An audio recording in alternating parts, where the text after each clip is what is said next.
I'm Amit Varidikilor, and a very, very good evening to every one of us. We are doing the NCERT 11th class the constitution at work. अगर हम किसी भी competitive exams के लिए polity पढ़ रहे हैं तो हमें सिर्फ दो बुक करनी पड़ती है. एक तो ये 11th क्लास की NCERT and the second one being the M Laxmikanth. So chapter number 3 it is the election and the representation. Generally हम जब लक्ष्मीकांत पढ़ते हैं तो जैसे इससे पहले हमने चैप्टर पढ़ा था फंडामेंटल राइट्स, DPSPs और फंडामेंटल ड्यूटीज़ का. तो जनरली लक्ष्मीकांत में जो क्रोनोलॉजी है उसके बाद हम फंडामेंटल राइट्स के बाद बेसिकली हम सीधा पार्ट 5th यानी कि the legislature, the parliament, the executive, president, vice president, prime minister के बारे में पढ़ना स्टार्ट कर देते हैं. पर ये 11th क्लास की बुक है तो इसमें एक पहले इनिशियली एक छोटा सा कॉन्सेप्ट इंट्रोड्यूस्ड है इलेक्शन का. It basically tries to define the democracy. इसके बाद जो नेक्स्ट, ये तो सरल वाला चैप्टर है, अगले वाला फोर्थ वाला है, चलो कोई एक एक्स्ट्रा कॉन्सेप्चुअल है. तो we will do the fourth tomorrow obviously until and unless we will be here. There are things going on around in the life. Copyrights हो जाते हैं जीवन में बड़े सारे से, you never know, somebody can get it copyrighted, पूरा channel delete हो सकता है. किसी को चुप कराने के लिए बहुत ज़्यादा ज़रूरत है खूब सारी पावर होना. और पावर होने का एक सबसे तरीका ये होता है किसी भी तरीके के रैंडम कॉपीराइट करवा डालो. और रैंडम कॉपीराइट करवा देंगे तो काम खत्म हो जाएगा. Nevertheless, till the time we are here, let's do this. देखो, किसी कोई भी चैप्टर पढ़ने से पहले उसकी समरी पढ़ लेनी चाहिए, ठीक है. तो ये इलेक्शन एंड द रिप्रेजेंटेशन हमारा चैप्टर नंबर 3 है NCERT का. ये सिंपल सी बात है, ये डेमोक्रेसी को डिफाइन करने की कोशिश करता है. And what exactly is a democracy? What is democracy? Democracy वो होती है जब all the people take decisions, जब लोग मिलकर डिसीजन लेते हैं. Now the thing is that कि अगर कम नंबर ऑफ पीपल है, लाइक 15 हैं, 20 है, 25 है, तो हम सारे के सारे हर रोज चीज के लिए एक एक मिलकर डिसीजन ले सकते हैं. But what happens when the people are large in numbers? 1 lakh, 10 lakh, 20 lakh, 2 crore, 10 crore, 50 crore, and our country 140 crore. तो ऐसे में डेमोक्रेसी बेसिकली उस चीज को कहते हैं जहां पे कंट्री रन की जाती है इलेक्टेड रिप्रेजेंटेटिव्स के द्वारा. ठीक है, इलेक्टेड रिप्रेजेंटेटिव्स के द्वारा वो इम्पार्शियल रूल बनाते हैं. And there shall be a person, there shall be an umpire kind of, जो कि बेसिकली उन इलेक्टेड रिप्रेजेंटेटिव्स के इलेक्शंस में उनको इलेक्ट करवा दे ताकि कोई गड़बड़ ना कर पाए. नाउ दो क्वेश्चंस हैं, क्या डेमोक्रेसी होती है बिना इलेक्शंस के, या फिर क्या इलेक्शंस हो सकते हैं बिना डेमोक्रेसी के? इन दोनों क्वेश्चंस को ये चैप्टर आंसर करने की कोशिश करता है. और प्राइमरली स्पीकिंग दो चीज़ें बताता है. एक तो सबसे पहले कि हमारे देश में इलेक्शन का प्रोसेस क्या है, दो प्रकार के प्रोसेस फॉलो करते हैं. और दूसरा election commission of India who basically conducts the election. तो एक तो इलेक्शन सिस्टम का एक्सप्लेनेशन है कि हम दो प्रकार के सिस्टम यूज करते हैं, फर्स्ट पास द पोस्ट वाला और दूसरा है प्रोपोर्शनल रिप्रेजेंटेशन वाला. This is the second one, right. इन दोनों के बारे में पढ़ेंगे. एंड उसके बाद इलेक्शन के समय ही हम क्यों कुछ कॉन्स्टिट्यूएंसीज को रिजर्व करके रखते हैं. दैट इज इट यार. इतना सिंपल सा सरल के बाद यूनिवर्सल अडल्ट फ्रेंचाइज और राइट टू कॉन्टेस्ट की बेसिकली कोई भी जो अडल्ट होता है वो वोट कर सकता है, और कोई भी एक पर्टिकुलर एज के ऊपर के जो अडल्ट होते हैं वो इलेक्शंस लड़ सकते हैं. And then there is a small discussion related to the independent election commission of India. जैसा कि मैंने बताया कि जो हमारी लक्ष्मीकांत है वो तो दूसरी क्रोनोलॉजी फॉलो करती है, कॉन्स्टिट्यूशनल बॉडीज को लास्ट में इकट्ठे डिस्कस कर देती है.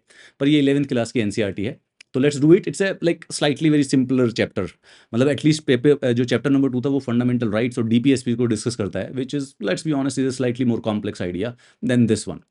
तो इसमें हम पढ़ेंगे मेथड ऑफ इलेक्शन क्या है, which is, let's be honest, दो हैं, फर्स्ट पास द पोस्ट और उसके बाद proportional representation. That is it. उसके बाद ये जो सिस्टम है ये किस प्रकार का सिस्टम होता है, why did we choose the system which we are using. Then the importance of the free and the fair election. एक लॉजिक है, डेमोक्रेसी का ये मतलब नहीं होता कि जहाँ पे इलेक्शन हो, लाइक नॉर्थ कोरिया में, चाइना में भी इलेक्शन होते हैं, but they are not considered democracy. Democracy की नेसेसिटी ये है कि इलेक्शन हो बट वो फ्री वाले और फेयर वाले होने चाहिए. And besides all this there is a situation, there is a debate about the electoral reforms also, यानी कि मेंस का भी एक क्वेश्चन थोड़ा सा डिस्कस किया हुआ है, ठीक है. तो it starts with, ideologically speaking, two questions. Can we have democracy without holding election? बिना इलेक्शंस की डेमोक्रेसी हो सकती है या नहीं हो सकती है? And can we hold elections without having democracy? क्या डेमोक्रेसी कहते हैं उसको जहां पे इलेक्शन नहीं होते? तो दोनों के दोनों इंटर रिलेटेड क्वेश्चन है. सबसे पहले, can we have democracy without holding elections? Generally speaking, if I show you a country जहां पे कभी इलेक्शन होते ही नहीं है लेकिन गवर्नमेंट चलती है, आप उसको डेमोक्रेटिक तो जनरली मानेंगे नहीं, मतलब वर्चुअली भी नहीं मानेंगे. और can we hold elections without having democracy? इसका आंसर आउटराइट यस है. डेमोक्रेसी के लिए इलेक्शन एक सफिशिएंट कंडीशन है, बट उसको कंप्लीट कंडीशन नहीं है, राइट. हम कुछ नॉर्थ कोरिया का एग्जांपल है, हमारे पास चाइना का एग्जांपल है, यूएस, पुराने वाले USSR का भी एग्जांपल है, वहां पर इलेक्शंस हुआ करते थे. Even a dictatorship can have election, but election democratic तभी होते हैं जब बेसिकली फ्री हो और फेयर हो, ट्रांसपेरेंट हो और बेसिकली सबके लिए अवेलेबल हो. तो पहला क्वेश्चन हमें ये बताता है कि यार रिप्रेजेंटेशन एक डेमोक्रेसी में कैसे की जाती है. सारे के सारे जो नागरिक हैं वो हर रोज पर डे के हिसाब से they can not take part in the decision making. Logic है ना, it's just about the numbers, it's just about the practicality of it. तो you can not take decision every single day. तो कोशिश की जाती है कि आप अपने रिप्रेजेंटेटिव्स पहले चुन जाएं और फिर वो रिप्रेजेंटेटिव्स जाके सारे के सारे डिसीजंस ले लें। This is why the elections basically become important. तो जो भी कोई डेमोक्रेसी का चैप्टर होता है उसमें प्राइमली स्पीकिंग इट्स डेमोक्रेसी तो एक कॉन्सेप्ट है ना, उसकी जो एक्चुअल मैनिफेस्टेशन है उसको प्रैक्टिकली कैसे इम्प्लाई किया जाए, that is done through the elections. Whenever जब हम भारत को डेमोक्रेसी की तरह सोचते हैं, लोकतांत्रिक देश के बारे में बात करते हैं, तो हमें अपने पुराने वाले इलेक्शन याद आता है जो 2024 में और ये लोकसभा के इलेक्शंस हुए थे। इलेक्शंस बेसिकली वर्ल्ड में और हर जगह पे सबसे ज्यादा विजिबल सिस्टम है डेमोक्रेटिक प्रोसेस का। Now there are two types of democracies, एक तो होती है डायरेक्ट और एक होती है इनडायरेक्ट। नाउ डायरेक्ट का मतलब यह है कि every individual takes parts in decision every day, हर रोज। और इनडायरेक्ट का होता है कि भाई there is a large group of people, वो अपना एक रिप्रेजेंटेटिव चुन देता है और वो रिप्रेजेंटेटिव फिर डिसीजन मेकिंग करता है। ये जो लोग हैं ये डे टू डे डिसीजंस के अंदर कोई पार्टिसिपेट नहीं करेंगे। Now indirect democracy doesn't exist, sorry direct democracy does not exist पर से। जैसे कि पुराने ग्रीक मतलब एक एनेक्डोटली एविडेंस की बात करें हिस्टोरिकली, तो ग्रीस में पहले जो सिटी स्टेट्स हुआ करती थी वो एक प्रकार का छोटा एग्जाम्पल है डायरेक्ट डेमोक्रेसी का। वहां पर बेसिकली लोग ऑलमोस्ट हर हफ्ते एक जगह पर मिलते थे इकट्ठे, बेसिकली किसी बारे में कोई भी जो डिसीजन लेना होता था लॉ के बारे में या कोई पॉलिसी बनानी हो, so everybody use to participate more personally.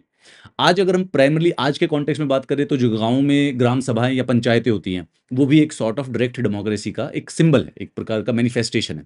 But generally speaking जो कोई भी बड़े कंट्री के ले लीजिए, अब USA UK India, we follow basically the indirect democracy, क्योंकि यार वो लाखों और करोड़ों लोगों से रोज रोज पूछ के और रोज रोज डिसीजन लेना सारा का सारा इम्पॉसिबल है। तो rule by the people conceptually है, बट जनरली स्पीकिंग हर जगह पे rule by the peoples representative है। क्या होता है rules by the people representative? Simple है, मतलब एक सिटीजन्स जो होते हैं वो अपना एक रिप्रेजेंटेटिव चुन लेते हैं and then the representative basically administer and the govern the country. अब ये जो मेथड है कि रिप्रेजेंटेटिव चुना कैसे जाएगा, that is called as an election. So citizens का एडमिनिस्ट्रेशन और पॉलिसी के अंदर, डिसीजन मेकिंग के अंदर बहुत ज्यादा रोल नहीं होता है, वो लिमिटेड रोल होता है। उनका सिर्फ एक रोल है कि वो अपने एक रिप्रेजेंटेटिव को चुन ले। Then the representative is the person who will govern, who will basically legislate. Their citizens actively involve तो नहीं हो सकते पॉलिसीज में, इनडायरेक्टली होंगे अपने इलेक्टेड रिप्रेजेंटेटिव्स के थ्रू। ठीक है, तो जितने भी डिसीजंस होते हैं दे आर जनरली, आप भी लॉजिकली देख लीजिए हमारे देश में कौन से फाइटर जहाज खरीदने चाहिए, we don't decide it, right. हम तो अपने मेंबर ऑफ पार्लियामेंट को चुन देते हैं, मेंबर ऑफ पार्लियामेंट गवर्नमेंट को चुन देती है और फिर उसके बाद गवर्नमेंट चुनती है कि बेसिकली डिफेंस में क्या करना चाहिए क्या नहीं करना चाहिए। This is exactly the same thing. Now the second question कि भाई इलेक्शन हो सकते हैं जहां पे डेमोक्रेसी ना हो। वेल दैट मीन्स कि देखो हर जगह इलेक्शंस होने का मतलब ये नहीं है कि वहां पर डेमोक्रेसी होती है। बड़े सारे से नॉन डेमोक्रेटिक कंट्रीज भी हैं जो कि इलेक्शंस को होल्ड कराते हैं।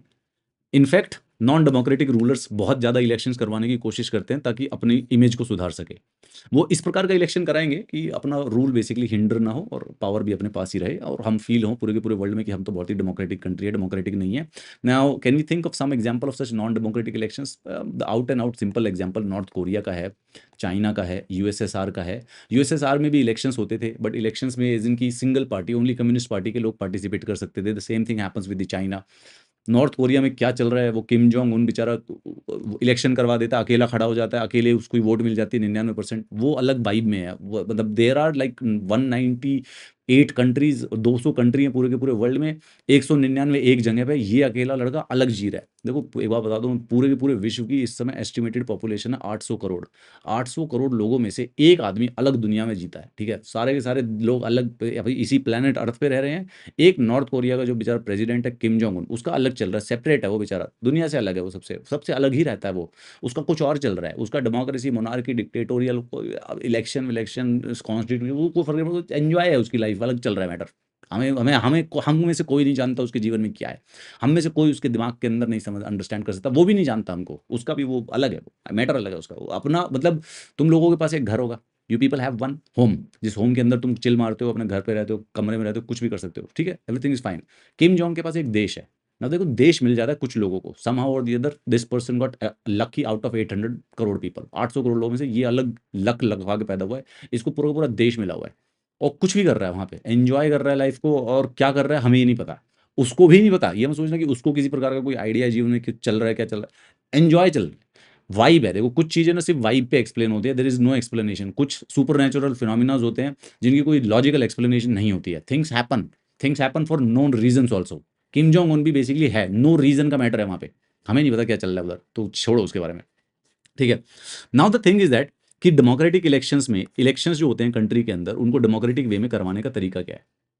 इस चीज के लिए हमको कॉन्स्टिट्यूशन बनाना पड़ता है। Why? Because the constitution lays down some basic rules about the elections. कौन कौन से बेसिक रूल्स हैं ये?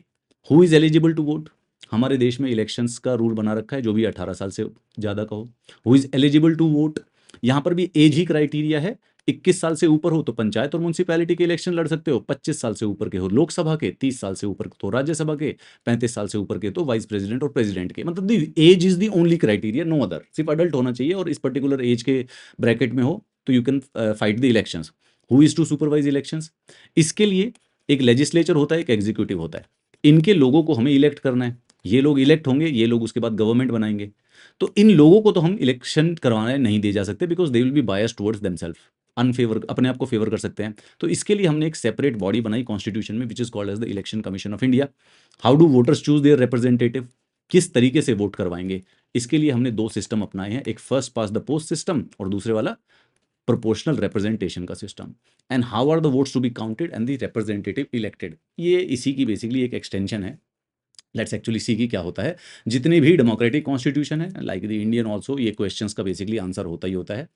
पहले 3 क्वेश्चंस का पर्पस है कि भाई फेयर और फ्री इलेक्शन हो ताकि उनको डेमोक्रेटिक कहा जा सके, और दूसरे क्वेश्चंस का मतलब है कि सबको रिप्रेजेंटेशन भी मिले। Let's talk about the election system in the India. Now election system में कॉन्टेक्स्ट ये है कि हमें इलेक्शन चुनने हैं, ठीक है, लोगों को इलेक्ट करना है। लेट्स से कि कहाँ कहाँ पे इलेक्ट करना है। Now let me first explain it by my own ideas, तो उसके बाद आपको थोड़ा सा पता चलेगा। ये मैप थोड़ा सा फजी हो गया है, तो I will actually create it for you again. This is the की कॉन्सेप्ट ये है लाइफ का। देखो मैं बताता हूँ, इधर जाके नीचे लाके कलर हो गया बड़ा ऊपर का, वो कलर का वाइट कलर की पेज ले लेते हैं। This is it.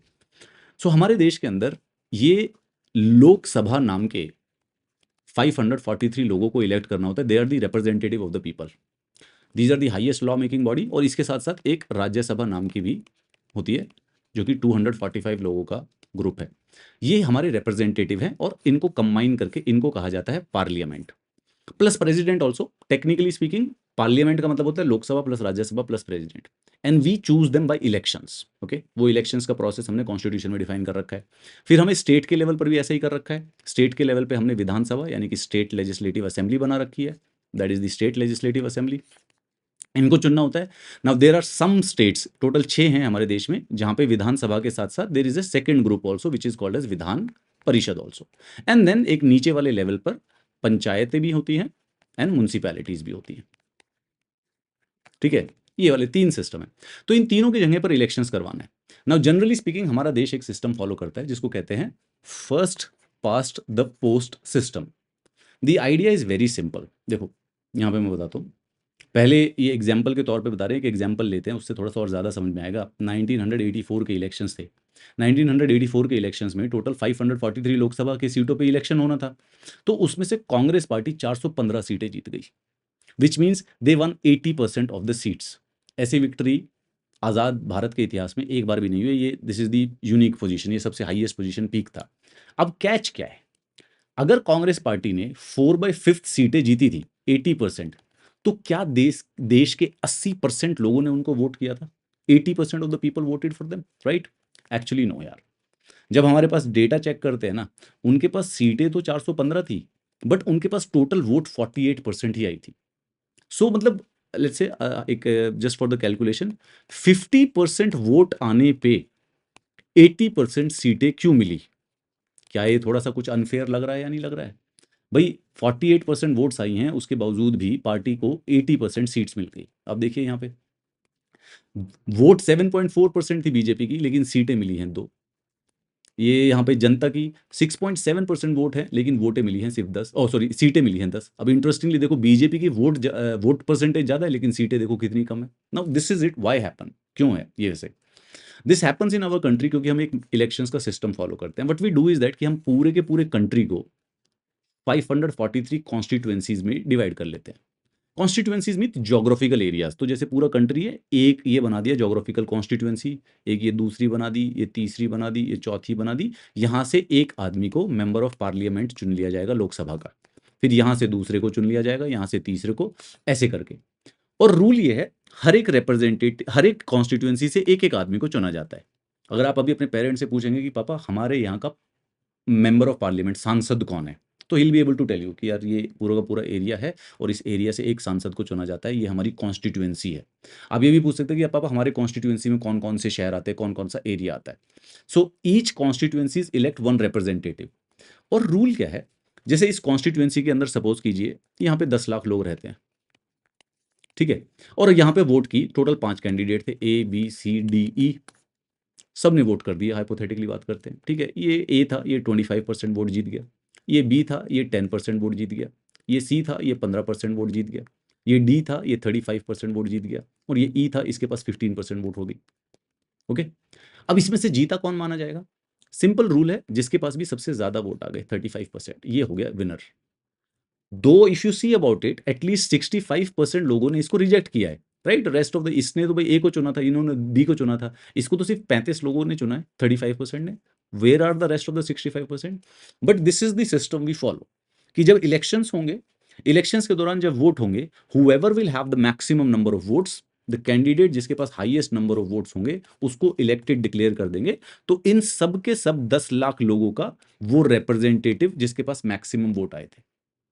तो whoever has more votes than all other candidates, किसी को भी मेजॉरिटी लेने की जरूरत नहीं है। देखिए, जब भी कभी इलेक्शंस होते हैं, तो अगर आपके पास 50% प्लस 1 वोट आ गए, तो आपके पास आ गई majority. It can not be defeated, इससे ज्यादा बेसिकली कोई जीत नहीं सकता। अब सो जो विनिंग कैंडिडेट है उसको मेजॉरिटी की जरूरत नहीं पड़ती है 50% प्लस 1 वोट्स की, उसको बस मैक्सिमम की वोट की जरूरत पड़ती है। इसको कहते हैं फर्स्ट पास्ट द पोस्ट, मतलब कि जैसे रेस में जो भी सबसे आगे निकल जाता है उसको जीता हुआ घोषित कर देते हैं, candidate who crosses the winning post first of all. This method is also called as the plurality system. ये हमारी एनसीईआरटी ये करती है, छोटे छोटे से चमत्कार। अब क्या है कि किसी को भी, जिसने भी लक्ष्मीकांत पढ़ी है ना, उसमें से किसी को नहीं पता कि एफपीटीपी सिस्टम को प्लूरैलिटी सिस्टम भी कहते हैं। ये किसी दिन चुपचाप से प्लूरैलिटी सिस्टम कहते हैं, ये किसी दिन चुपचाप से क्वेश्चन आ जाता है प्रीलिम्स में, और उसके बाद हम उस समय प्रोपोर्शनल रिप्रेजेंटेशन एफपीटीपी, जल्दबाजी में पैनिक में कुछ लोग एफपीटीपी लगा देंगे, कुछ लोग पीआर लगा देंगे। इट्स राइट देयर, इसको प्लूरैलिटी सिस्टम कहते हैं। This is the method of election prescribed by the constitution. तो यहाँ पर ये वही एक्सप्लेनेशन है कि कांग्रेस को क्यों ज़्यादा मिली। वैसे तो उसको 50% से, पूरे देश की मिला के देखे तो 50% से कम वोट मिली थी, लेकिन विनिंग कैंडिडेट्स 50% से कम में भी जीतता है। तो बाकी जो कोर्ट, जो लूजिंग कैंडिडेट्स के पास वोट जाती हैं वो वेस्ट हो जाती है, बेसिकली मानी क्या जाती है, वेस्ट ही हो जाती है, उससे कोई सीट नहीं मिलती। तो एक पार्टी जिसको 25-25% वोट भी मिले हर एक कॉन्स्टिट्यूएंसीज में, लेकिन बाकी सबसे ज़्यादा मिले, तो उसमें वो सारी की सारी वो 100% सीटें जीत जाएगा, सिर्फ 25% वोट जीत के। This is basically called as the FPTP, first past the post system. इसके अलावा this is second call as the proportional representation.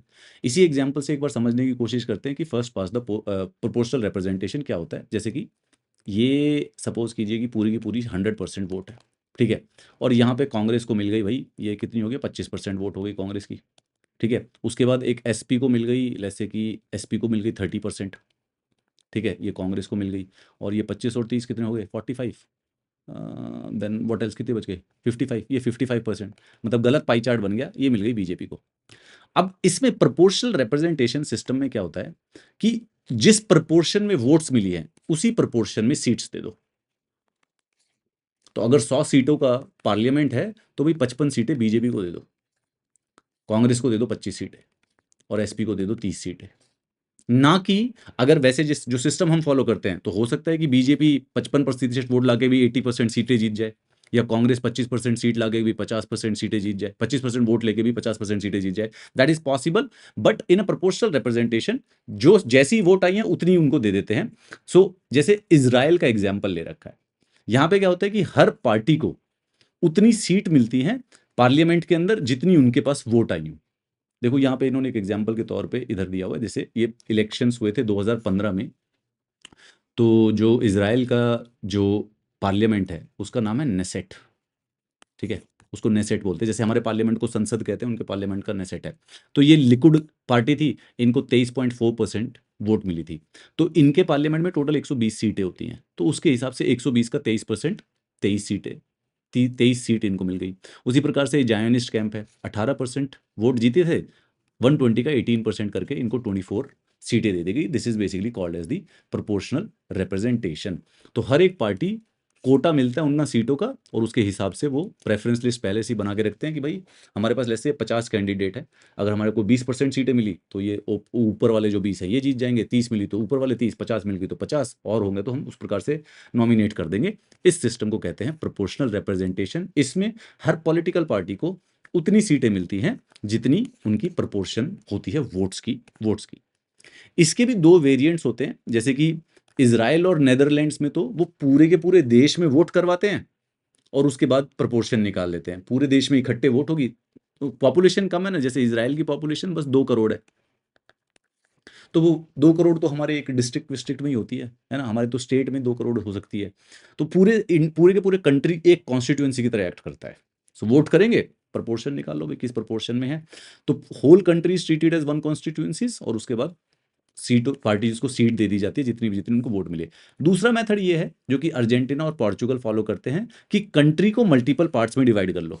पहले यहाँ वोट होंगी और इसके बाद परसेंटेज निकल जाएगी, फिर इधर वोट होंगी, इधर परसेंटेज ले लोगे, इधर ले जाओ, तो इस प्रकार से। So some country several multi member constituency में डिवाइड कर दो, जैसे अर्जेंटीना और पोर्चुगल में हर कॉन्स्टिट्यूएंसीज के लिए पार्टी अपनी अपनी एक लिस्ट प्रिपेयर कर लेती है कि उस कॉन्स्टिट्यूएंसी से, जैसे इस कॉन्स्टिट्यूएंसी से टोटल 25 लोगों को चुनना था, तो हर एक पार्टी अपने 25 लोग दे देगी, फिर जिस प्रोपोर्शन में वोट आएंगी उतने उतने उनके सिलेक्ट हो जाएंगे।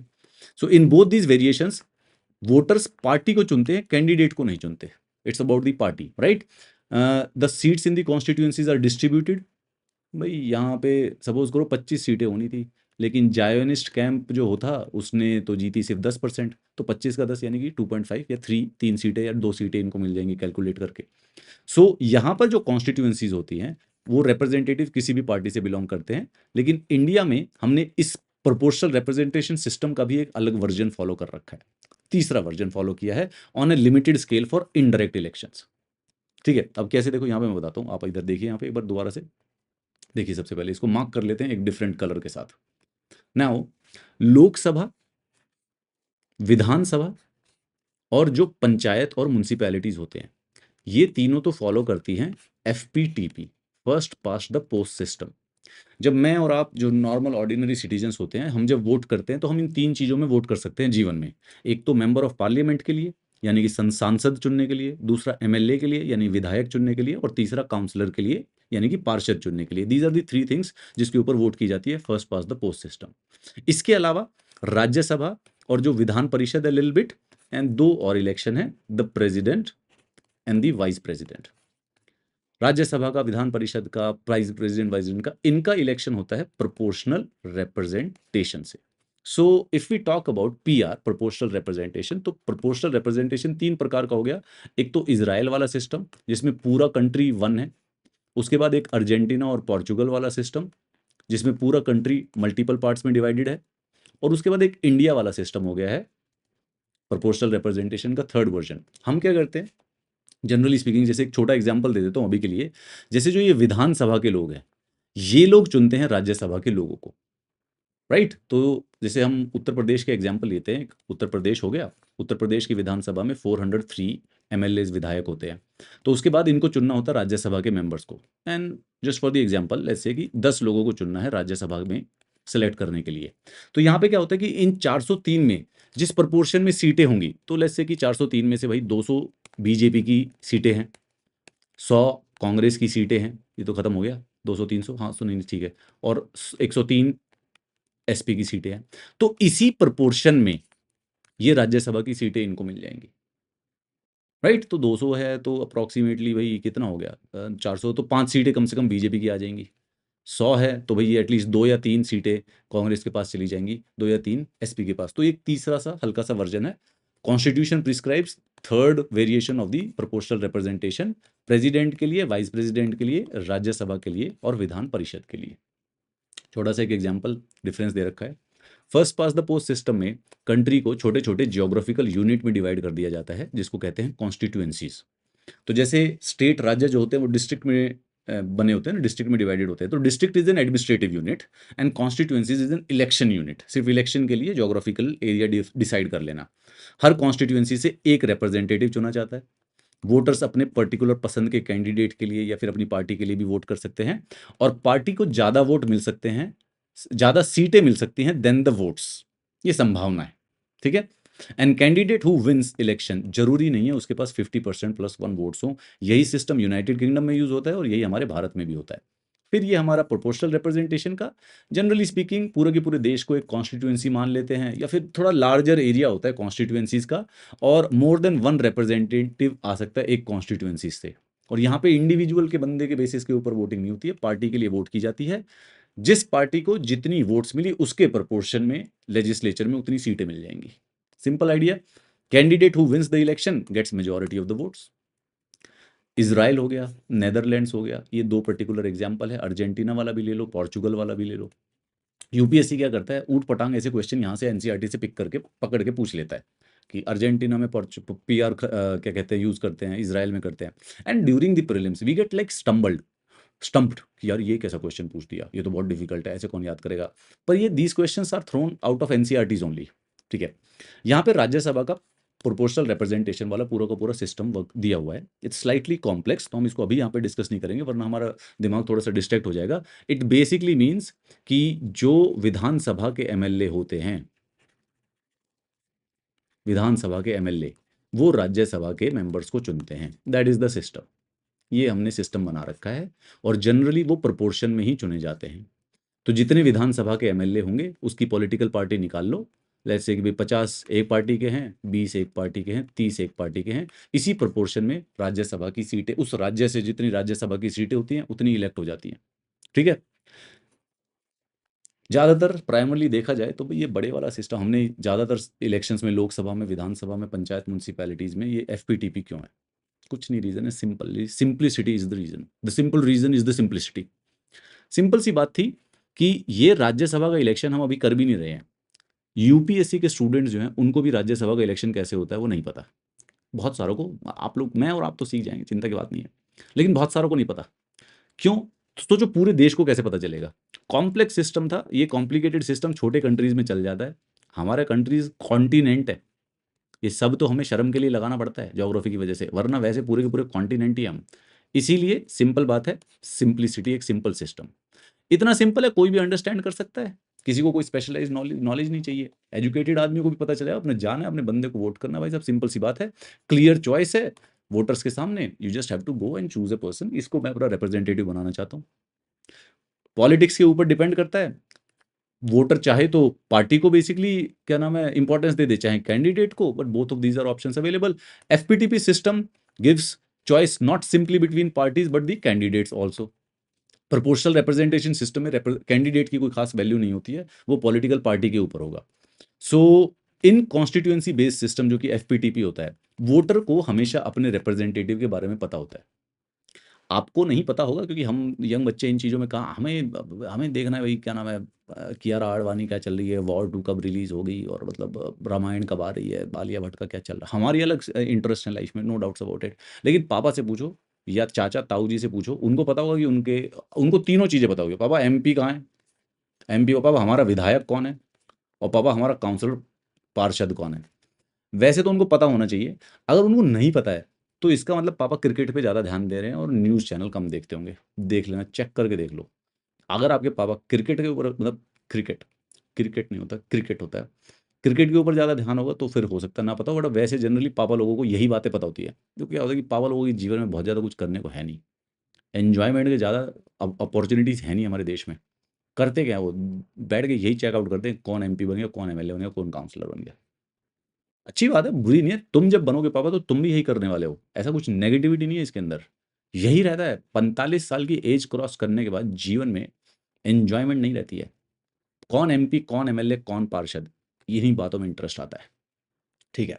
उस समय ये शाहरुख खान जैसे फील होते हैं, अरे भाई वाह भाई, इस शर्मा जी का जो दामाद जी हैं वो तो पार्षद का इलेक्शन लड़ रहे हैं, और देखो इस बार तो भाई बहुत आगे निकल गए हैं भाई, वाह। अरे वो तो उनकी वाइफ देखी आपने, वो मतलब अब तो एमएलए का विधायक। यही चलता है यार, यही चलता है। ठीक है। बाद में ठीक है, सबका इंटरेस्ट अपने अपने टाइम के अकॉर्डिंग चेंज होता रहता है। बचपन में कौन सा तुम बड़ी चीज़ों में बचपन में तो तुमको कार्टून डोरेमोन और छोटे भीम मिलता है, इसी तरीके से चेंज होता है। अभी तुम्हारे हैं, वो चेंज हो गए फिर। ठीक है, चलिए। मोर इंपॉर्टेंटली कॉन्स्टिट्यूशन को ये भी लगा कि जो प्रोपोर्शनल रिप्रेजेंटेशन सिस्टम होते हैं वो ना स्टेबल गवर्नमेंट नहीं दे पाते हैं। हमने इसराइल का एग्जाम्पल देखा, एक पार्टी के पास 30 सीटें थी, एक पार्टी के पास 24 थी, एक के पास 18 थी, 120 में से। भाई जब ये डिसीजन लेने जाएंगे कैसे लेंगे?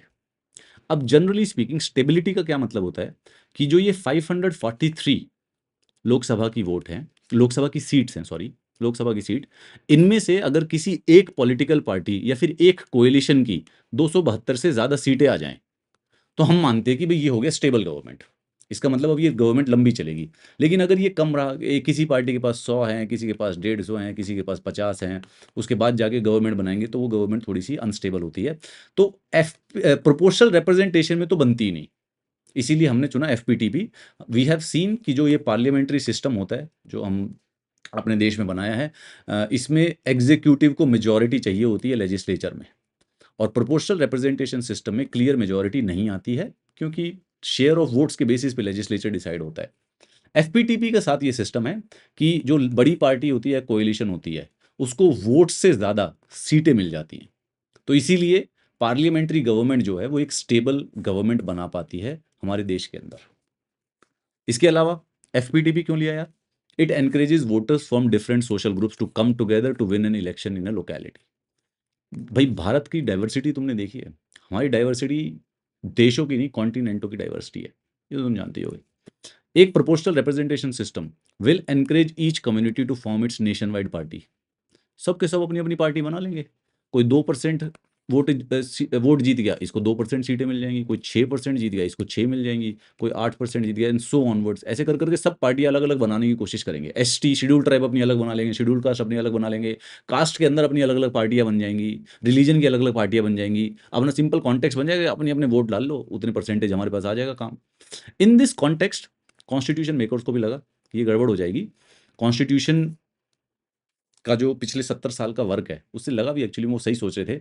एफपीटीपी सिस्टम जो था, एक तो सिंपल निकला, सारे के सारे वोटर्स को फेमिलियर निकला, और उसकी वजह से सेंट्रल गवर्नमेंट पे और स्टेट गवर्नमेंट के लेवल पर गवर्नमेंट्स बनती हैं, क्लियर मेजॉरिटीज़ के साथ बनती हैं और थोड़ी सी ज़्यादा स्टेबल रहती हैं।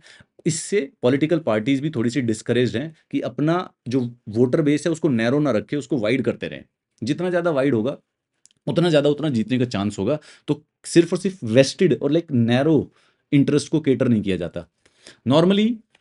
मतलब this is just an observation, ये कोई साइंटिफिक फिनोमिना नहीं है, पर जहां जहां पर भी एफपीटीपी सिस्टम चलता है ना, वहां पे 2 पार्टी सिस्टम बन जाता है। This is just an evolution of thing. जैसे कि यूएसए में अगर आप देखेंगे तो यूएसए में 2 पॉलिटिकल पार्टी सिस्टम है। एक डेमोक्रेटिक पार्टी है, एक कंजर्वेटिव पार्टी है। कभी एक जीत जाती है, रिपब्लिकन पार्टी जिसको कहते हैं, एक रिपब्लिकन और एक डेमोक्रेटिक। कभी एक जीत जाती है, कभी एक दूसरी। सिमिलरली यूके में भी एक लेबर है, एक टोरी है। कभी ये जीत जाते हैं, कभी वो जीत जाते हैं। और अगर आप देखेंगे तो भारत इस समय ट्रांजिशनल फेज में है। भाई 1950 से लेके 1980 तक एक सिंगल पार्टी डोमिनेट करती थी, कांग्रेस। फिर 1990 से लेके 2000 तक कोएलिशन चल रहा था, और उसके बाद अब 2014 से लेके अब तक एक सिंगल पार्टी बीजेपी की डोमिनेशन है। और आगे 2040 2050 के बाद there might be a balance कि देश में 2 बड़ी पॉलिटिकल पार्टीज हों, and sometimes we will elect this and sometimes we will elect that. एक ऐसे बैलेंस बना रहता है। सो 2 मेजर कंपटीटर बन जाते हैं पावर के, और वो 2 पार्टीज ऑल्टरनेटिवली पावर को शेयर कर लेते हैं। तीसरे वाली बस छोटी सी कोई या तो छोटा प्लेयर बन जाती है, बेसिकली उसके अंदर कुछ कर नहीं पाती है। Now in this respect till now FPTP का जो एक्सपीरियंस है वो थोड़ा सा अलग रहा है। ठीक है, पहले एक 1 पार्टी डोमिनेंस थी, उसके साथ कुछ छोटी छोटी पार्टीज थी, लेकिन since 1989 generally speaking multi party coalitions ही एग्जिस्ट कर रहे हैं।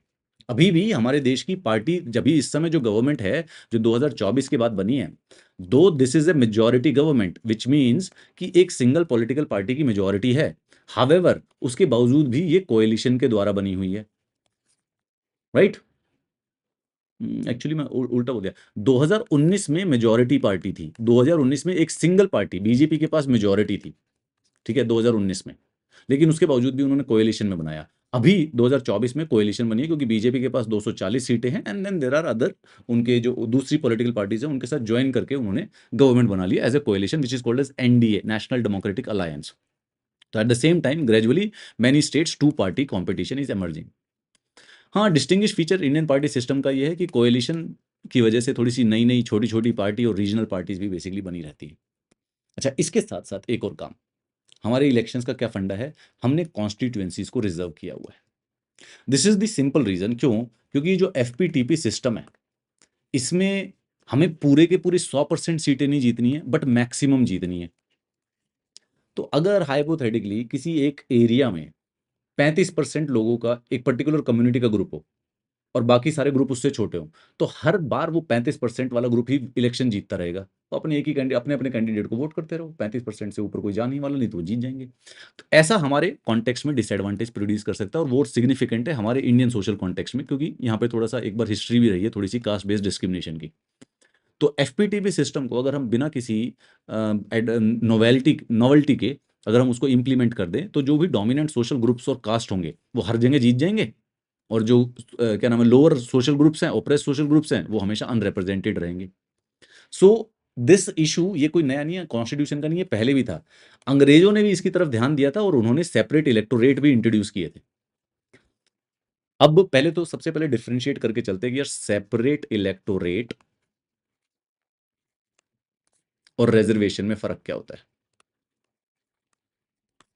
सेपरेट इलेक्टोरेट का मतलब जो इलेक्शन वाला बंदा होगा वो पर्टिकुलर कम्युनिटी का होगा, और उसके बाद उसके जो नीचे जो वोटर्स होंगे वो कम्युनिटी भी सेम होगी। तो जैसे मुस्लिम के लिए रिजर्वेशन होगी तो सिर्फ मुस्लिम कैंडिडेट खड़ा हो सकता है। फिर उस एरिया में जब वोटिंग होगी तो सिर्फ मुस्लिम्स वोट करेंगे उस एरिया के, हिंदू वोट नहीं करेगा, सिख नहीं करेगा, ईसाई नहीं करेगा। रिजर्वेशन में क्या होता है, सीट रिजर्व होगी, जैसे कि शेड्यूल ट्राइब के लिए सीट रिजर्व कर दी, तो कैंडिडेट शेड्यूल ट्राइब होना चाहिए, लेकिन वोटर सारे के सारे होंगे। जनरल कैटेगरी भी होगी, ओबीसी एससी वोट सबके सब करेंगे, सिर्फ सीट रिजर्व होगी। तो ये जो सेपरेट इलेक्टोरेट है इसमें जो रिप्रेजेंटेटिव है वो पर्टिकुलर कम्युनिटी का होता है। मोर इंपॉर्टेंटली वोटर्स भी जो होते हैं वो सिर्फ और सिर्फ उसी कम्युनिटी के होते हैं। तो ये ऐसे वाला सिस्टम तो अगर हम बना देते तो ये तो और ज़्यादा डिविजरी हो जाती।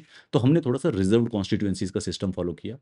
इसमें सिंपल कॉन्सेप्ट है कि सबके सब एलिजिबल टू वोट हैं, बस कैंडिडेट बेसिकली किसी particular community, social scheduled caste या फिर शेड्यूल्ड ट्राइब का हो सकता है ना। कुछ सर्टेन सोशल ग्रुप्स हैं जिनके नंबर्स देश की पॉपुलेशन में सब्सटेंशियल हैं, लेकिन रीजनली जहां जहां पर भी हैं वो थोड़े से डिस्पर्स्ड हैं, राइट। तो इसीलिए वो विक्ट्री ऑफ कैंडिडेट इंश्योर नहीं कर सकते। टेकन अक्रॉस द कंट्री वो ग्रुप साइजेबल है, तो उनको प्रॉपर रिप्रेजेंटेशन की जरूरत है। तो इसीलिए कॉन्स्टिट्यूशन ने लोकसभा और स्टेट लेजिस्लेटिव असेंबली के लिए शेड्यूल्ड कास्ट और शेड्यूल्ड ट्राइब के लिए रिजर्वेशन दिया। तो कहाँ कहाँ पे रिजर्वेशन है यार, ये सिंपल सी बात देखें। यहाँ पे हम एक नया पेज लेते हैं, ये लोकसभा में और विधानसभा में शेड्यूल्ड कास्ट और शेड्यूल्ड ट्राइब की रिजर्वेशन होगी। किस बेसिस पे, पॉपुलेशन के प्रोपोर्शन में।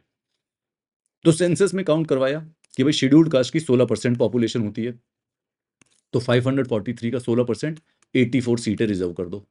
और शेड्यूल्ड ट्राइब की 8% पॉपुलेशन है, तो उसी हिसाब से 543 8% ऑफ 543 यानी कि 47 सीटें रिजर्व कर दो। तो हमारे देश में ये 543 में 84 सीटें शेड्यूल्ड कास्ट के लिए रिजर्व होती हैं और 47 सीटें जो हैं वो शेड्यूल्ड ट्राइब के लिए रिजर्व होती हैं। स्टार्टिंग में जब कॉन्स्टिट्यूशन में बनाया था तो ऐसा 10 साल तक करना था, लेकिन फिर उसको कंटिन्यूअसली उसको आगे पोस्टपोन कर करके उसको सक्सेसिव कॉन्स्टिट्यूशनल अमेंडमेंट से एक्सटेंड कर दिया है 2030 तक। अब in all assumption, in all probability इसको फिर 2040 तक के लिए भी करना पड़ेगा। To do this they have to do a constitutional amendment. तो 1960, 70, 80, 90, 2000, 2010 और 2020, तो 7 कॉन्स्टिट्यूशनल अमेंडमेंट तो सिर्फ इस चीज को आगे एक्सटेंड करने के लिए हुई है। तो 106 कॉन्स्टिट्यूशनल अमेंडमेंट हो चुके हैं देश में, उसमें सिर्फ 7 तो सिर्फ इसलिए है कि उसको हर 10 साल के बाद एक्सटेंड करना पड़ता है। Parliament can take a decision कि ये कब एक्सपायर होगा, पर इसको कर नहीं सकते, पॉलिटिकली सेंसिटिव इशू है। 543 में से 84 are reserve for scheduled caste and 47 are basically reserve for the scheduled tribe, right. ये सिंपल सा तरीका बना दिया।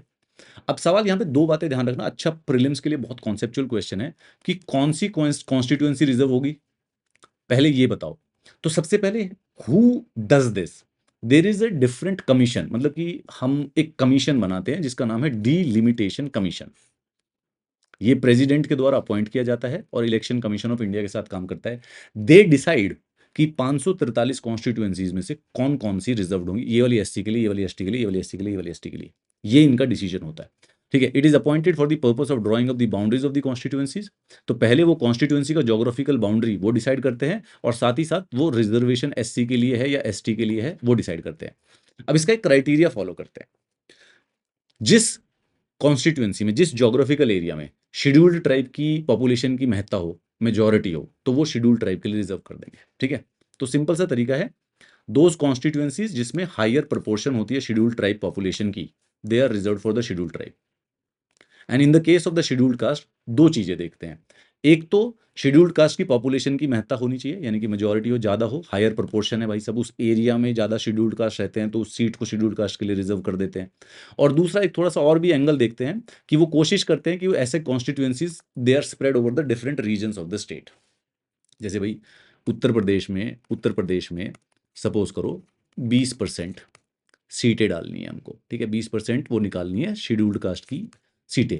तो उत्तर प्रदेश में टोटल 80 लोकसभा की सीटें होती हैं, तो 80 का 20% निकाला जाएगा। 80 का 20% कितना निकलेगा? 80 का 20% निकल जाएगा 18 हो गया। तो हमें अब 18 सीटें बेसिकली शेड्यूल्ड कास्ट के लिए रिजर्व करनी है एज ए डिलिमिटेशन कमीशन। तो कैसे करेंगे?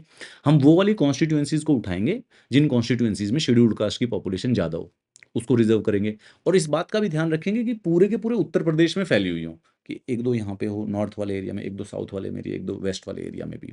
सो दिस इज डन क्योंकि शेड्यूल्ड कास्ट की जो पॉपुलेशन है वो जनरली इवनली पूरे के पूरे देश में फैली हुई है, और इसको रोटेट भी कर सकते हैं, बदल भी सकते हैं, एक रिजर्व कॉन्स्टिट्यूंसी के बाद आने वाले टर्म में उसको चेंज करके दूसरी को भी बनाया जा सकता है। नाउ बाकी किसी के लिए नहीं है, ना माइनॉरिटी के लिए ना विमेन के लिए। मुस्लिम्स के लिए लोकसभा में या विधानसभा में रिजर्वेशन नहीं है, ईसाइयों के लिए नहीं है, सिखों के लिए नहीं है, ना ही विमेन के लिए है। नाउ ये जो था विमेन के लिए, ये एक बड़ी स्ट्रांग डिमांड चल रही थी कि विमेन के लिए भी रिजर्वेशन होनी चाहिए। ठीक है, तो शेड्यूल कास्ट और शेड्यूल ट्राइब के लिए तो लोकसभा और विधानसभा में थी, और 1993 में विमेन को भी रिजर्वेशन मिल गई थी, लेकिन पंचायत और म्यूनसिपैलिटी में बस, वहीं पर थी। वो 1993 से चल रही है कि पंचायत और म्यूनसिपैलिटी में जब इलेक्शन होते हैं तो 33%, 1/3 जो सीटें हैं वो फीमेल्स ही खड़ी हो सकती हैं।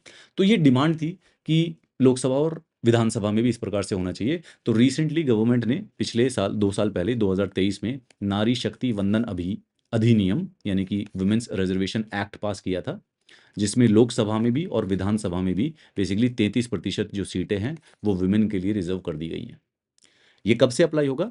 जो नेक्स्ट सेंसस होगा उस सेंसस के बाद जो इलेक्शन होगा, जनरली स्पीकिंग नेक्स्ट सेंसस होगा उसके इलेक्शन के बाद होगा। This is what the thing is that.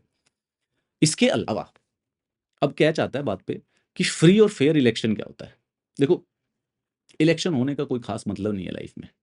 Election तो नॉर्थ कोरिया वाला करा ही रहा है, किम जोंग उन भी इलेक्शन तो वहाँ पे भी हो रहे हैं। अगर तुम नॉर्थ कोरिया में रहते तो हर 5 साल हर 4 साल के बाद जाके अंकल कोई सोचो, imagine the life of north Korean. पैदा हुआ 18 साल का हुआ, वोट करने जाना, किसको करने जाना? किम जोंग उनको। अगले साल उसी को करे जा रहा हूँ। 60 साल का हो गया, किसको बड़े? किम जोंग उनको करे जा रहे हैं वोट। तो क्यों जा रहे हो? ऐसे ही चल रहा है क्योंकि एंजॉय चल रहा है। हमें भी नहीं पता क्या कर रहे हैं, उन्हें भी नहीं पता क्या करने हैं, बट लेकिन कुछ कुछ करने रोज निकलना ही पड़ता है लाइफ में। द थिंग इज दैट कि इलेक्शंस तभी होते हैं जब वो फ्री हो और फेयर हो। ठीक है, डेमोक्रेसी को जमीन पे उतारने का जो तरीका है, the right way to do is that कि इलेक्शन सिस्टम बढ़िया होना चाहिए। और करे तो कैसे करे? ये जो लेजिस्लेचर वाले लोग हैं, जो ये 543 और 245 लोग हैं, और इसके साथ साथ जो इनसे ही गवर्नमेंट के लोग निकलते हैं एग्जीक्यूटिव के, ये लोग अगर इलेक्शन कराने लग गए तो जब ये दोबारा से चाहेंगे इनका फिर से इलेक्शन हो जाए, तो ये लोग सही नहीं है इलेक्शन करवाने के लिए। सो constitution what it do is that it makes a separate body which is called as Election Commission of India, a separate independent body जो कि वोट इलेक्शंस करवा सकती है। लास्ट में एक दो और बातें रह गई यार यहाँ पे। Apart from laying down a method of elections, constitution दो और क्वेश्चंस को आंसर करता है। Who are the voters, who can contest election. Simple बात है, ज़्यादा कॉम्प्लेक्सिटी नहीं है। डेमोक्रेटिक इलेक्शंस जनरली क्या करते हैं, जो भी देश के अडल्ट सिटीजन्स हो they must be eligible to vote in elections. Age कोई भी डिफरेंट, एज कोई भी रख सकते हो, you can keep it 18, 21, 25, doesn't matter, but हाँ एक पर्टिकुलर एज के बाद जो भी आप डिफाइन करते हो legal age of being an adult, उसके बाद जो भी है everybody should be allowed to vote. इसको कहते हैं यूनिवर्सल। यूनिवर्सल का मतलब everybody in the country, everybody who is an adult. And franchise, franchise का मतलब होता है वोटर्स। मतलब हमें ये फ्रेंचाइज वर्ड कभी कभी कंफ्यूज करता है, यूनिवर्सल अडल्ट फ्रेंचाइज। यहाँ पे फ्रेंचाइज का मतलब होता है ग्रुप ऑफ वोटर्स। तो सारे कंट्रीज में ऐसा नहीं है कि मजे मजे में कहीं से मिल गया, लड़कों ने लड़ाई की है, लड़कियों ने और ज़्यादा लड़ाई की है, ठीक है। इन मैनी कंट्रीज विमेन को तो और ज़्यादा लड़ाई, पहले लड़ाई की लड़कों ने। राजा रजवाड़े क्यों किसी को वोट करने देंगे, वो थोड़ी ना चाहते प्रजा के पास शक्ति चली जाए। तो पहले लड़ाइयाँ चली, नेशनल मूवमेंट्स हुई, वोट करने का अधिकार मिले, तो लड़कों को दे दिया गया। उसके बाद लड़कियों को पता, अरे भाई हमें भी तो, फिर लड़कियों की लड़ाई हुई चली, विमेन विमेन फ्रेंचाइज का बेसिकली मूवमेंट चला, तब जाके। बिना लड़ाई के कुछ नहीं मिलने वाला तुमको, तुम चुप बैठे रहो, सबके सब पीटने के लिए तैयार रहते हैं। क्या करें, जरूरत पड़ने पे मुंह मुक्का मार दियो, हमेशा नहीं। वायलेंस नहीं करनी, वायलेंस नहीं करनी, but once in a while you should fight for it. One of the important decisions of the framers of the constitution was to guarantee every adult citizen in India the right to vote. अगर UPSC की preparation कर रहे हो तो you would actually no कि ये ना बड़ी डिबेट है कि राइट टू वोट, सर कौन सी राइट है? क्या ये कॉन्स्टिट्यूशनल राइट है या फिर ये लीगल राइट है? वेल माय डियर फ्रेंड्स, हमारी एनसीईआरटी नॉन डिबेटेबली और नॉन नेगोशिएबली आंसर दे रही है इसका। कॉन्स्टिट्यूशन मेकर्स बोल रहे हैं कि सबको राइट टू वोट मिलेगा। इसका बेटा सीधा अर्थ ये है कि right to vote is a constitutional right. फालतू का डिबेट खत्म करो। तो जब भारत में संविधान बना 1950 में, जवाहरलाल नेहरू जी ने कहा कि जो भी आदमी 21 साल से ऊपर का है वो करेगा करेगा वोट। सिंपल बात, काम खत्म। और हमने पहले वाले चैप्टर में पढ़ा भी था ना कि कॉन्स्टिट्यूशन में 395 आर्टिकल्स थे। Every article was debated. एक चीज पे डिबेट नहीं हुआ था, यूनिवर्सल एडल्ट फ्रेंचाइज पे, कि हाँ ये वाली पे कोई डिबेट नहीं हुआ था। बट 1989 में कॉन्स्टिट्यूशन के अंदर अमेंडमेंट की गई, कॉन्स्टिट्यूशनल अमेंडमेंट थी, ठीक है। और चेंज करके ये जो एज थी इसको ड्रॉप करके 18 साल कर दिया गया। So now the person who is 18 years of the age, eligibility age of 18, वो वोट कर सकते हैं। अडल्ट फ्रेंचाइज इंश्योर कि सिटीजन्स जो हैं वो पार्टिसिपेट करें। This is obviously consistent with the principle of the equality and the non discrimination. कई लोगों को ये लगा कि यार राइट टू वोट दे रहे हैं बिना एजुकेशनल क्वालिफिकेशन के, ये तो गलत बात है। जो आदमी पढ़ा लिखा नहीं है उसके हाथ में वोट की शक्ति दे देना थोड़ा सा है, लगता है ना। हमें पढ़े लिखे लोगों को सुपीरियॉरिटी कॉम्प्लेक्स होता है, अरे तुमसे ज़्यादा समझदार कोई है नहीं। मुझे भी था, मैं सच बता रहा हूँ, झूठ नहीं बोल रहा हूँ तुमको, मुझे भी था। फिर एक दिन मैं बड़ा हो गया और मुझे रियलाइज़ हुआ कि मेरे दादाजी मुझसे ज़्यादा नहीं पढ़े हुए थे, पर मुझसे ज़्यादा समझदार थे। फिर मुझे नोटिस हुआ कि मेरी दादी जी तो बिल्कुल भी नहीं पढ़ी हुई थी, लेकिन यार फुल फ्लेजेड समझदार तो वो भी थी। And I ended up realizing, is not about the education, is not about the schooling. Wisdom जो है वो तो जस्ट वर्ल्ड विजडम है, वो तो आ ही सकती है। सो हमारे कॉन्स्टिट्यूशन को लगता था हर आदमी, every adult is worth it, और वो डिसाइड कर सकता है कि क्या उसके लिए गुड है, सोसाइटी के लिए क्या गुड है, देश के लिए क्या गुड है, उसकी कॉन्स्टिट्यूएंसीज के लिए क्या गुड है। और सेम बात जो वोट के लिए था वही कॉन्टेस्ट के लिए भी है कि भाई वोट जो इलेक्शन कॉन्टेस्ट की भी पावर उतनी ही यूनिवर्सल होनी चाहिए। तो वोट इलेक्शन भी हमारे यहाँ पर कोई भी कंटेस्ट कर सकता है, बस एक एज का ही क्राइटेरिया है। तो वोट कौन करेगा? वोट करेगा वो जो 18 साल से ऊपर का हो। इलेक्शन कौन कंटेस्ट कर सकता है, मतलब who can fight for the elections, यहाँ पे थोड़ा सा ऊपर है। 21 साल तो पंचायत और म्यूनसिपैलिटी के इलेक्शन लड़ लो, 25 साल के हो गए हो तो लोकसभा के इलेक्शन लड़ लो, 30 साल के हो गए हो तो राज्यसभा के इलेक्शन लड़ लो, और 35 साल के हो गए हो तो प्रेसिडेंट एंड वाइस प्रेसिडेंट के भी इलेक्शन लड़ सकते हैं। सो सारे के सारे नागरिकों को अधिकार है कि भाई आप अपना इलेक्शन के लिए खड़े हो सकते हो, अगर आप रिप्रेजेंटेटिव बनना चाहते हो तो आप बन जाइए। That is as simple as that. बस मिनिमम एज रिक्वायरमेंट जो है वो थोड़ी सी अलग अलग है ना। तो लोकसभा के लिए या एमएलए के लिए 25 साल की होती है। लोकसभा के साथ साथ यहाँ पे विधानसभा भी लिख लीजिए, राज्यसभा के साथ साथ यहाँ पे विधान परिषद भी लिख दीजिए, बाकी सब कुछ मोटा मोटी सेम है। और हाँ, कभी कभी there are obviously some reason, there is a legal provision कि अगर कोई आदमी 2 साल के लिए जेल वेल जा रखा हो तो उसको डिस्क्वालीफाई कर देते हैं इलेक्शन कंटेस्ट करने से। लेकिन income, education, class, gender, contest elections, इसके अलावा और कोई सिस्टम नहीं है। The idea is entirely completely open. ये हमारा सिंपल सा सिस्टम है।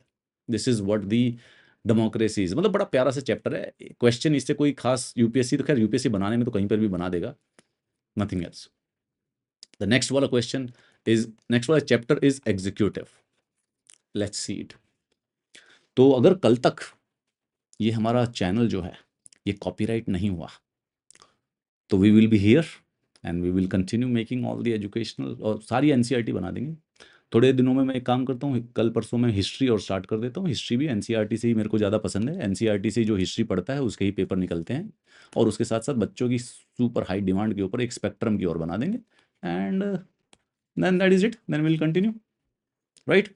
ये खत्म हो जाएगी यार। इसको मैं अभी मैं एक एक क्लास कर रहा था। I am into very public situation.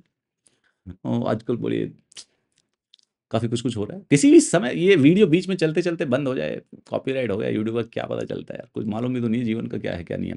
But ठीक है, इसको इसके वीडियोज़ मैं दिन में 2 कर दूँगा, ये अगले क्या नाम है हम कर देंगे, इसको 4 तारीख तक खत्म कर देंगे और उसके बाद फिर हम पॉलिटी की रेफरेंस बुक को पढ़ेंगे और इसके बाद साथ ही साथ मॉडर्न हिस्ट्री की जो एक एनसीईआरटी है उसको भी कंटिन्यू कर लेते हैं। जल्दी-जल्दी से उसको पढ़ने के बाद फिर स्पेक्ट्रम भी करनी है, right? So leave the comments, share the video, also subscribe. Subscribe in the sense कि यू नेवर नो ये जीवन का आपकी आखिरी सब्सक्राइब हो। आपने अभी सब्सक्राइब किया, सुबह आके देखा चैनल है ही नहीं, कुछ भी हो सकता है।